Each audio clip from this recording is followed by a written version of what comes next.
사랑하는 성도 여러분, 오늘은 베드로전서 5장 5절부터 7절 말씀 가지고 능하신 손에 맡기라 라는 말씀 제목으로 함께 은혜를 나누겠습니다. 여러분, 깎아지는 절벽을 맨손으로 오르는 암벽 등반가를 보신 적 있으십니까? 수백 미터 아래는 까마득한 낭떠러지이죠. 바람이 불고 손에 땀이 나고 근육은 어떨까요? 근육들이 비명 지르지 않을까요? 그렇죠? 너무나도 힘들죠. 근육이 막 지쳐갑니다.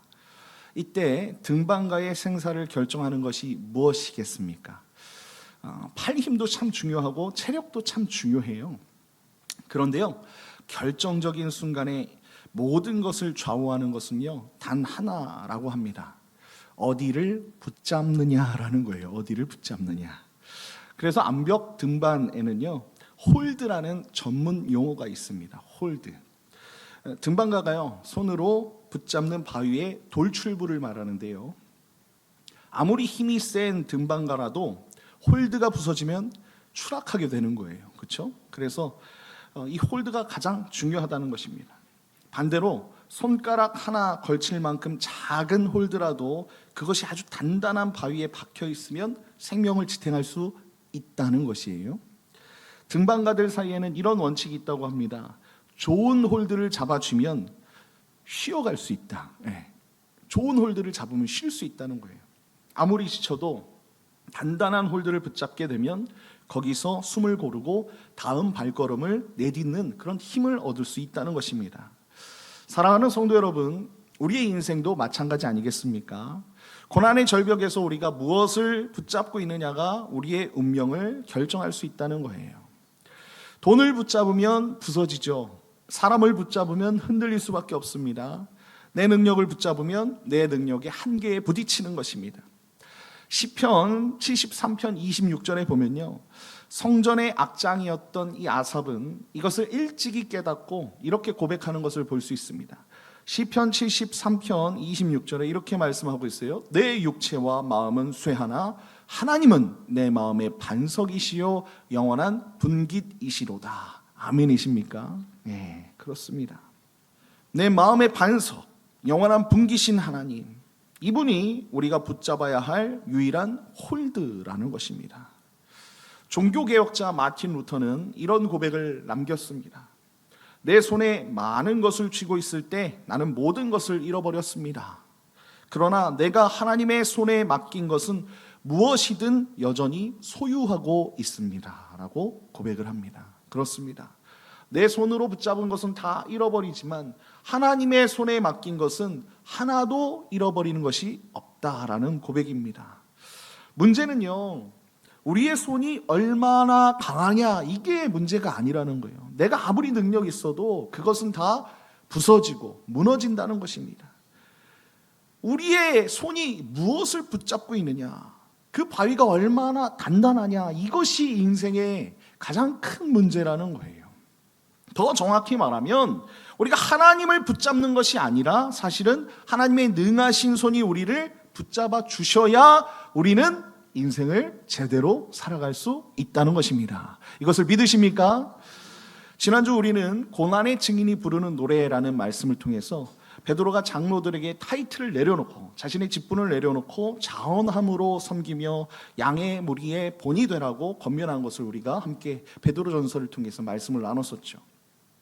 자, 이제는요, 이 베드로가 장로들 뿐만이 아니라 모든 성도들을 향해 시선을 돌리고 있어요. 그리고 그 고난의 절벽 위에 서 있는 우리 모두에게 이렇게 묻는 것입니다. 지금 당신은 무엇을 붙잡고 있습니까? 라고 그렇게 묻는 거예요. 여러분, 오늘 말씀을 통해 부서질 것들을 놓아버리고 하나님의 능하신 손을 우리가 붙잡았으면 좋겠습니다. 그리고 그 붙잡으신 그 하나님의 은혜가 나를 세우고 교회를 세우고 세상을 세우는 그런 오늘 하루가 되었으면 좋겠습니다. 이 은혜가 저와 여러분에게 가득 넘치시길 예수님의 이름으로 축원드립니다.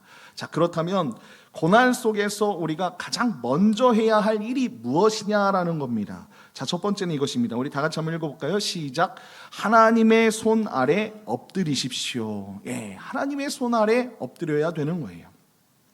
자, 오늘 본문 5절 하반절과 6절을 보면 이렇게 말씀하고 있어요. 5절 하반절 제가 읽어보겠습니다. 하나님은 교만한 자를 대적하시되 겸손한 자들에게는 은혜를 주시느니라. 그러므로 하나님의 능하신 손 아래에서 겸손하라. 때가 되면 너희를 높이시리라 라고 말씀하고 있다는 것입니다. 5절 하반절을 보니까 뭐라고 말씀하고 있어요? 하나님은 교만한 자를 대적하시되 겸손한 자들에게 은혜를 주신다고 분명히 말씀하고 있죠.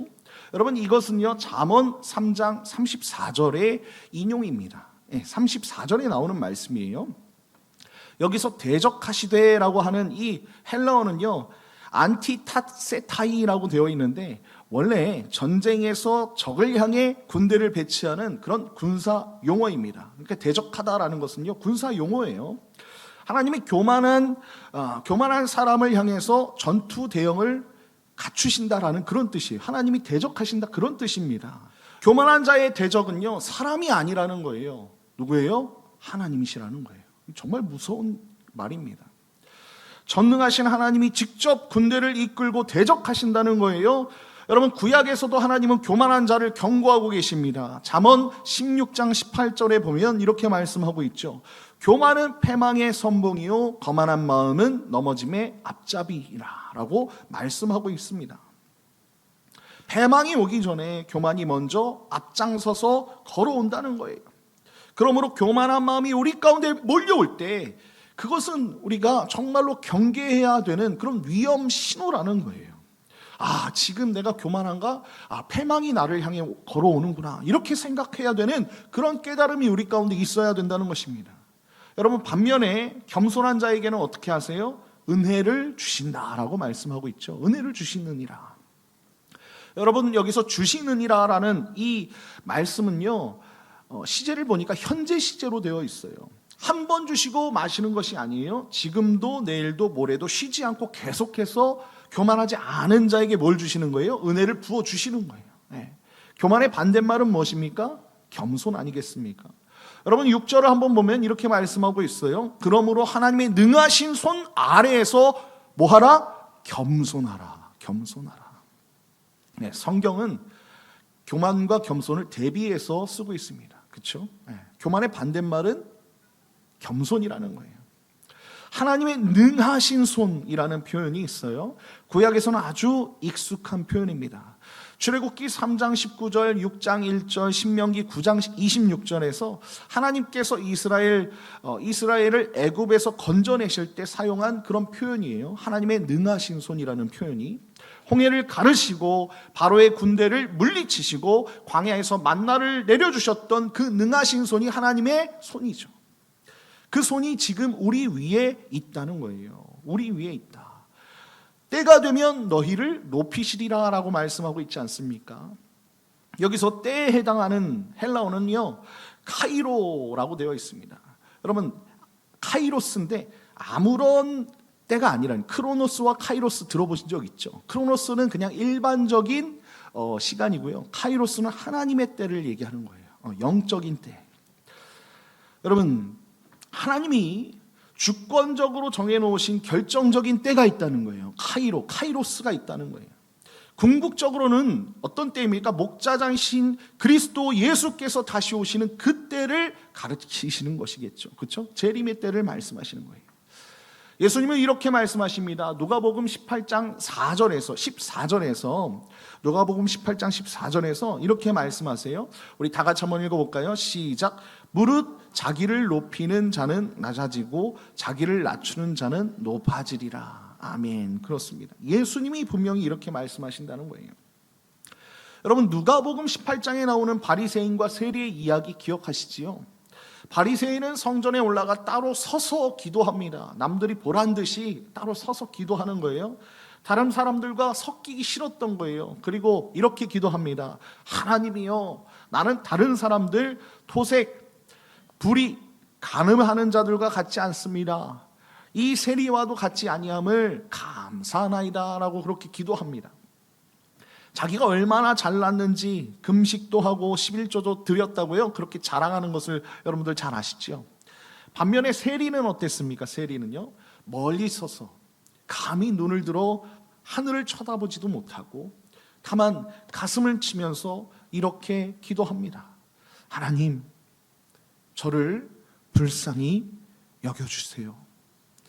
저는 죄인입니다. 여러분, 바리새인은요 따로 서서 고개를 들고 자기를 자랑했지만 세리는 멀리 서서 고개를 숙이고 가슴을 치며 겸손히 주님 앞에 긍휼을 구했다는 거예요. 예수님은 말씀하십니다. 의롭다 하심을 받고 집으로 돌아간 것은 바리새인이 아니라 누구라고요? 세리이다. 여러분, 종교개혁자 존 칼빈은요 기독교 강요에서 이렇게 말을 합니다. 우리는 우리 자신의 것이 아니다. 그러므로 우리의 이성이 우리를 지배하지 못하게 하라. 우리는 하나님의 것이다. 그러므로 그분을 위해 살고 그분을 위해 죽자라고 그렇게 고백을 합니다. 사랑하는 성도 여러분, 하나님의 은혜를 받는 조건은 여러분 우리의 능력이 아니에요. 학벌도 아니고요, 재력도 아니고 봉사 경력도 아닙니다. 오직 하나님의 은혜라는 거예요. 그 은혜 앞에 우리는 겸손해야 된다는 거예요. 나는 자격이 없습니다. 나의 것 아무것도 없습니다. 오직 하나님의 은혜만 바랄 뿐입니다. 이 고백이 하나님의 은혜의 문을 여는 유일한 열쇠인 줄 믿습니다. 지금 낮아짐의 골짜기를 지나고 계시는 성도님들이 계실 수 있어요. 그 골짜기가 끝이 아닙니다. 여러분, 출애굽 때에 홍해를 가르신 하나님의 그 능하신 손이 지금도 여러분들을 붙잡고 계시는 거예요. 때가 되면요 그 낮아짐의 그 골짜기에서 하나님께서 분명히 여러분들을 높여 주실 줄 믿습니다. 하나님의 능하신 손 아래에서 겸손히 엎드리면 하나님이 분명히 은혜를 베풀어 주신다는 거예요. 주님이 일하시고 주님께서 준비해 주시는 줄 믿습니다. 이 하나님의 은혜가 강같이 저와 여러분에게 흐르기를 예수님의 이름으로 축원드립니다. 자, 두 번째입니다. 그렇다면 하나님의 손 아래에서 겸손을 회복한 자는 교회 안에서 어떻게 살아야 하는가? 오늘 베드로는 이렇게 권면합니다. 우리 다 같이 한번 읽어볼까요? 시작. 서로에게 겸손의 앞치마를 두르십시오. 아멘. 자, 5절 상반절을 보면 이렇게 말씀하고 있어요. 자, 다 같이 한번 읽어봅시다. 시작. 젊은 자들아, 이와 같이 장로들에게 순종하고 다 서로 겸손으로 허리를 동이라. 아멘. 자, 뭐라고 말씀하고 있습니까? 5절 전반부를 보니까 다 서로 겸손으로 허리를 동이라라고 말씀하고 있지요. 여러분, 여기서 허리를 동이라라는 이 헬라어는요 엔콤보사스데라고 되어 있습니다. 엔콤보사스데. 자, 신약 성경 전체에 오직 이 한 곳에만 나오는 아주 독특한 단어예요. 여러분, 이 단어는 원래 노예들이 주인을 시중들기 위해 앞치마를 허리에 두르는 행위에서 나온 말입니다. 여러분, 이 단어를 듣는 순간 여러분 어떤 생각이 들었습니까? 베드로의 머릿속에 어떤 장면이 떠올랐겠다라는 그런 상상이 들지요. 어떤 장면이죠? 요한복음 13장에 보니까 십자가를 지시기 앞두신 그 마지막 밤에 예수님께서 겉옷을 벗으시고 수건을 가져다가 허리에 두르셨어요. 그렇죠? 그리고 대야에서 물을 떠서 제자들의 그 더러운 발을 친히 씻겨주셨죠. 세상을 창조하신 전능자의 손이 자신을 배반할 베드로의 그 흙먼지 묻은 그 발을 씻기신 것이죠. 그리고 말씀하세요. 요한복음 13장 15절에 뭐라고 말씀하시냐면 이렇게 말씀하십니다. 우리 다 같이 한번 읽어볼까요? 예수님의 말씀을 시작. 내가 너희에게 행한 것 같이 너희도 행하게 하려 하여 본을 보였노라. 아멘. 그렇습니다. 우리 예수님이 이렇게 말씀하셨다는 거예요. 사랑하는 성도 여러분, 베드로가 겸손으로 허리를 동이라고 명할 때 그것은 막연한 도덕적인 권면이 아니라는 것입니다. 주님이 수건을 두르시고 발을 씻기시던 그 밤을 기억하라는 거예요. 그런데 여기서 주목할 것이 있습니다. 베드로는 다 서로라고 얘기하고 있어요. 다 서로. 장로든 그리고 젊은 자든 그리고 오래된 성도든 새로운 성도든 예외가 없이 다 서로 이렇게 하라는 거예요. 릭 워렌 목사의 목적이 이끄는 삶, 여러분들 유명한 책인 거 아시죠? 여기서 겸손을 이렇게 정의합니다. 겸손은 자기를 낮게 생각하는 게 아니라 자기를 덜 생각하는 것이다 라고 얘기를 해요. 자기를 낮게 생각하는 것, 낮아지게 생각하는 것은 비하이죠. 그런데 자기를 덜 생각하는 것은 그만큼 상대방을 더 생각하라는 그런 의미에서 릭 워렌 목사님이 이렇게 쓰신 거예요. 예수님이 바로 그러셨습니다. 자기 자신을 생각하셨다면 절대 수건을 두르지 않으셨을 거예요.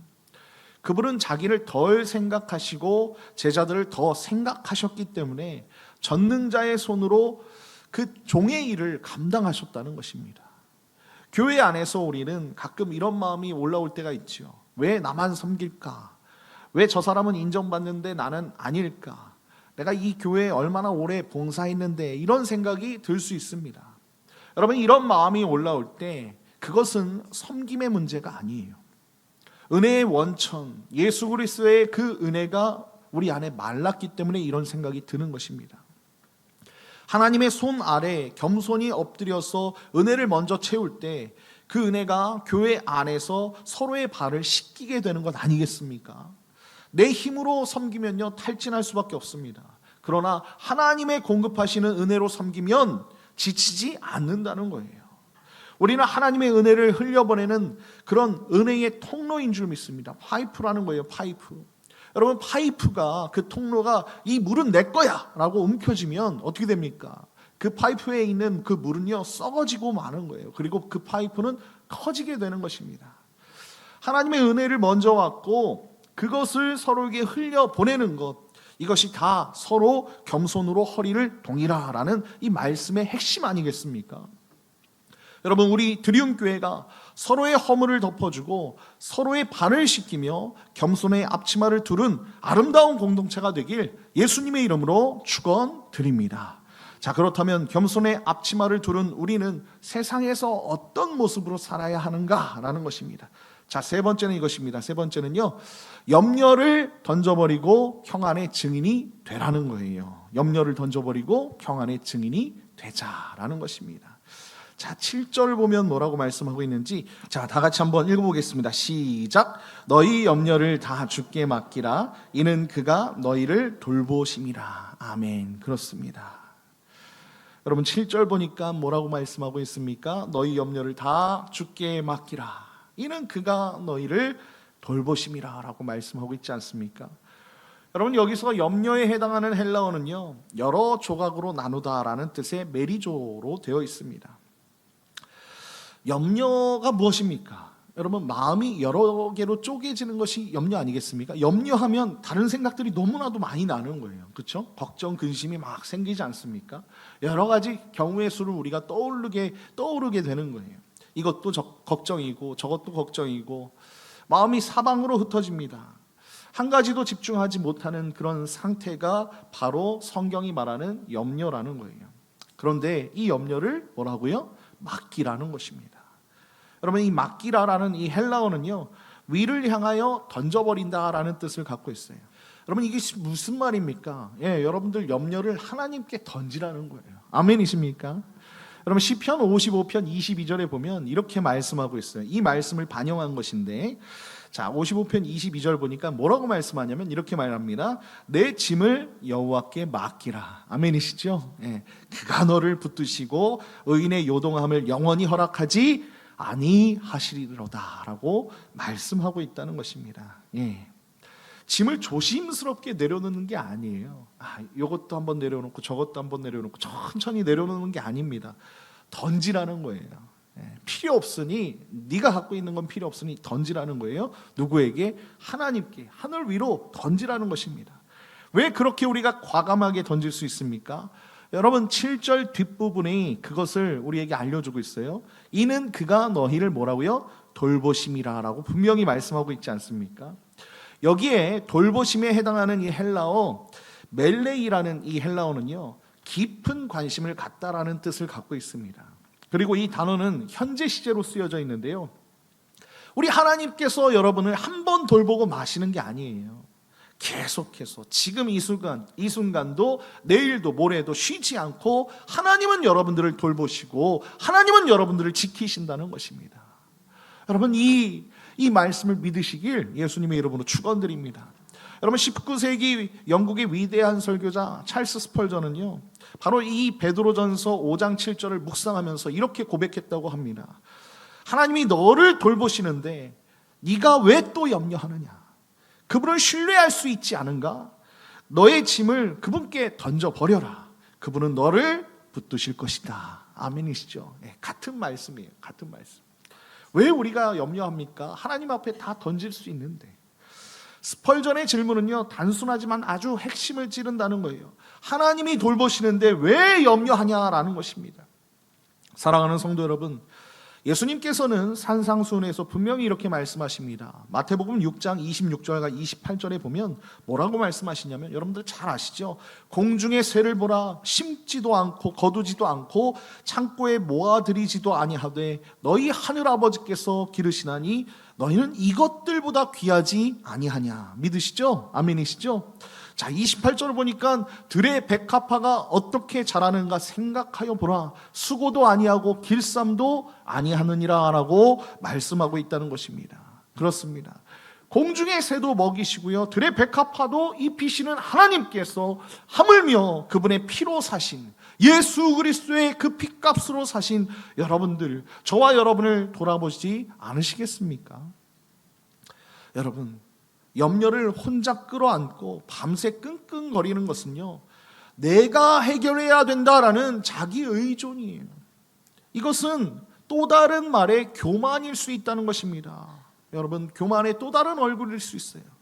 그러니 우리는 겸손히 어떻게 해야 합니까? 하나님, 제 힘으로는 할 수 없습니다.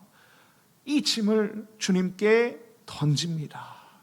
여러분, 이 고백이 바로 겸손인 줄 믿습니다. 하나님의 손 아래 겸손히 엎드리고 교회 안에서 서로의 짐을 나누는 자는 세상 앞에서 염려 없는 평안의 증인이 될 줄 믿습니다. 세상은 지금 불안과 염려라는 어둠 속에서 허우적거리지 않습니까? 경쟁에 지치고 미래가 두렵고 마음에 평안이 없다는 거예요. 그런데 그리스도인이 세상 사람들과 똑같이 염려하고 똑같이 불안해한다면 세상은 우리에게 묻지 않을 거예요. 더 이상 묻지 않습니다. 왜 물어요? 똑같은데.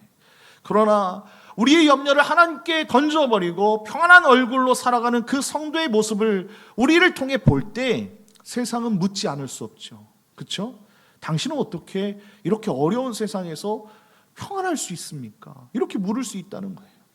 여러분, 이 평안은 문제가 없어서 오는 것이 아니지요. 돌보시는 분이 계시기에, 우리 하나님이 계시기에 우리에게 평안이 있는 거예요. 여러분, 사도 바울은 이 평안을 이렇게 증거하고 있습니다. 빌립보서 4장 6절 7절 보니까 이렇게 말씀합니다. 다 아시죠? 우리 다 같이 한번 읽어볼까요? 시작. 아무것도 염려하지 말고 다만 모든 일에 기도와 간구로 너희 구할 것을 감사함으로 하나님께 아뢰라. 그리하면 모든 지각에 뛰어난 하나님의 평강이 그리스도 예수 안에서 너희 마음과 생각을 지키시리라. 아멘이시죠? 네, 아멘이시죠. 그렇습니다.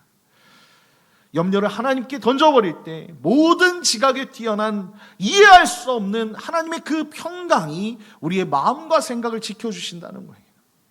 이것이 바로 예수 그리스도 안에 있는 하나님의 사람들의 특권 아니겠습니까? 우리 드리움교회 성도들이요, 직장에서, 학교에서, 이웃 앞에서 염려를 던져버린 그 평안한 얼굴로 서서 세상이 당신은 어떻게 그렇게 평안합니까? 그 비결이 무엇입니까? 이렇게 묻는 사람들이 되었으면 좋겠습니다.